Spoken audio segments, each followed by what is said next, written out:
So, it has been more than a year since I first talked about the Yeet realm, the creative bedrock city building realm, and due to the fact that it's been a year, a lot has changed, and a lot has happened. I mean, my city, BBA City, has gone from this, meh, into this, ooh. And so, due to popular demand, let's talk about what has happened since the last video was made. First of all, let's talk about how much the realm has grown. As shown earlier, BBA City has grown a lot from the past year. The downtown has gone from this tiny area cut short by the highway to the highway now being sunken underground and the downtown having expanded way to the south and east. In fact, buildings are so tall in the city now that building owners are in competition for who can build taller to be higher on the list of the city's tallest buildings. For example, like how Zappy Zebra, the mayor of Eastport, and also the CEO for an electric car company, built her HQ for her electric vehicle company 1 block taller than the HQ for Tesla, which Kylie owns, to show how her company is better by having a 1 block taller building. Or how when I built a recreation of the Wilshire Grand Center in Los Angeles, Mercy, the mayor of the suburb city of Whitehall, and also the owner of a bank, added a spire on top of her tower so she could once again have the taller building, so she could have the second tallest building in BBA City. Although even then now she only has the 4th tallest. Because of this rapid growth, new cities have also been added. When the video was released last year, there were only about 10 or so cities planned or being worked on. Nowadays, there's, a lot more than that. Most of these new cities being suburbs of the major ones. BBA City, my city, currently has 16 planned suburbs. No, I am not kidding. That's how large things have gotten. Although, to be fair, only 2 of them have had actual work done for them so far.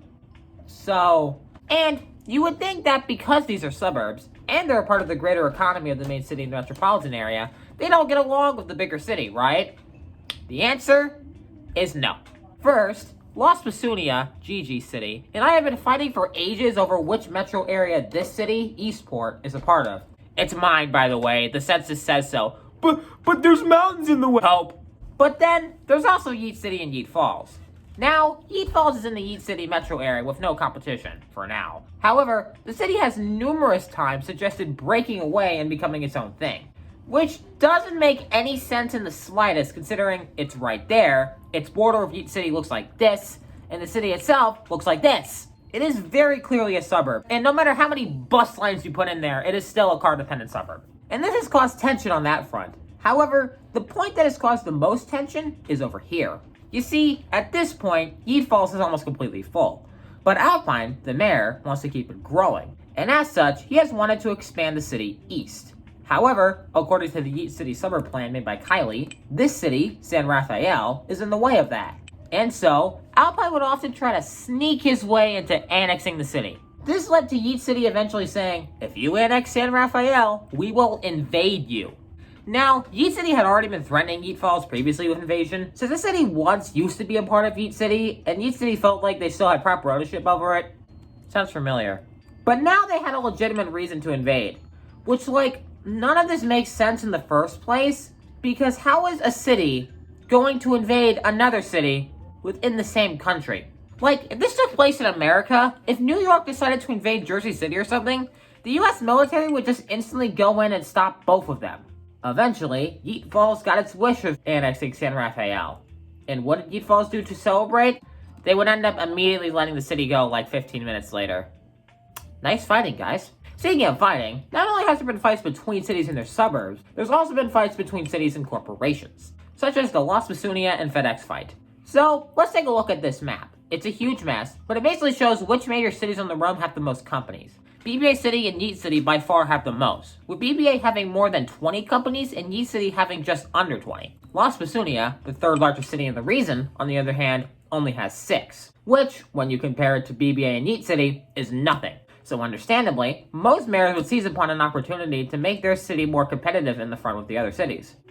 And then there's Gigi. You see, of the 3 largest cities in the capital region, each of them kind of has their own thing that they're best in the region at. For Yeet City, it's business, at least when you actually scale by population. For BBA, it's tourism. And for Las Petunia, well, LP for a while didn't actually have anything that would have made it different from the other 2. It was kind of just a city. However, in more recent times, Gigi has decided that LP will become an important industrial hub for the capital region, especially for rail.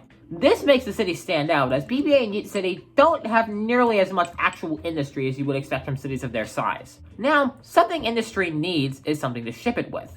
And what better for an industrial hub than it is to have one of the largest shipping companies in the world based there.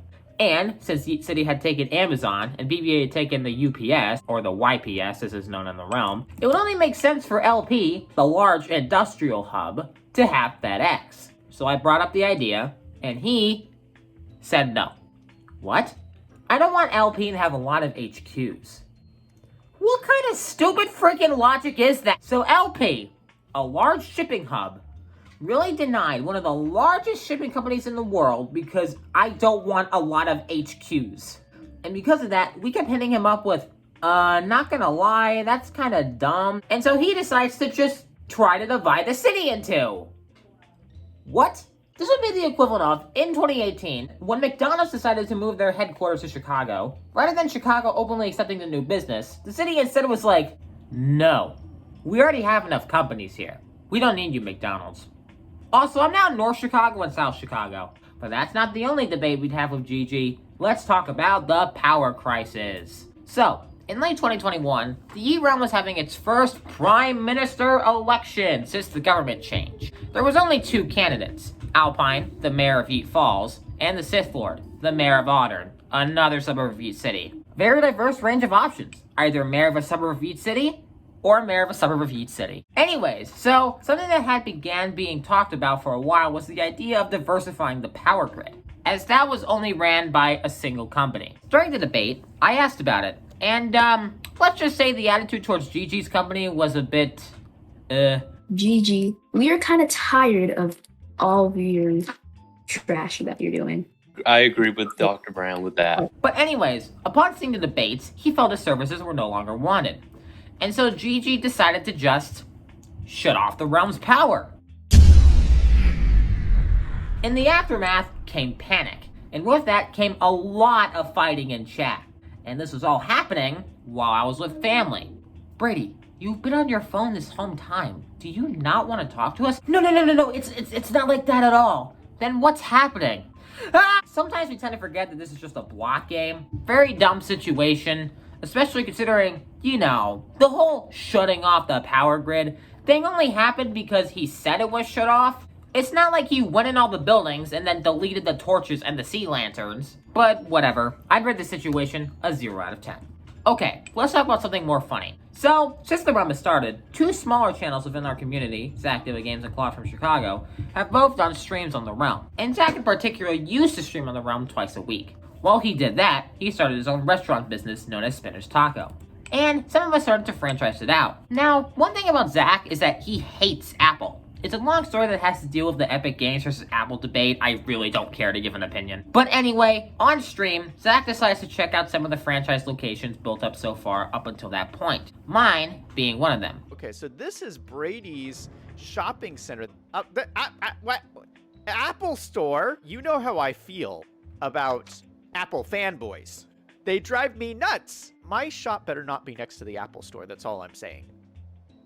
Where's my shop, Brady? It's right across from the Apple Store. Yeah, I didn't even think about it, but I put it right next to the Apple Store. Sorry, Zach, but space was rough. Worst placement ever. Also, Zach's streams are funny, and the amount of clips you can take out of context from them. Dr. Brown says the government is here. Oh no. Zappy can blow up the building. The dolphin deaths are not my fault. So yeah, that was Realms Part 3. Now, judging by the fact that most of these stories have been arguments, you would probably think that the realm is mostly like this, but it's not. I'm just sharing the most interesting aspects that have happened. Now, of course, I only talked about a fraction of what I could have talked about, but I'm running low on time, so expect a Part 4 eventually. So, yeah, thanks for watching.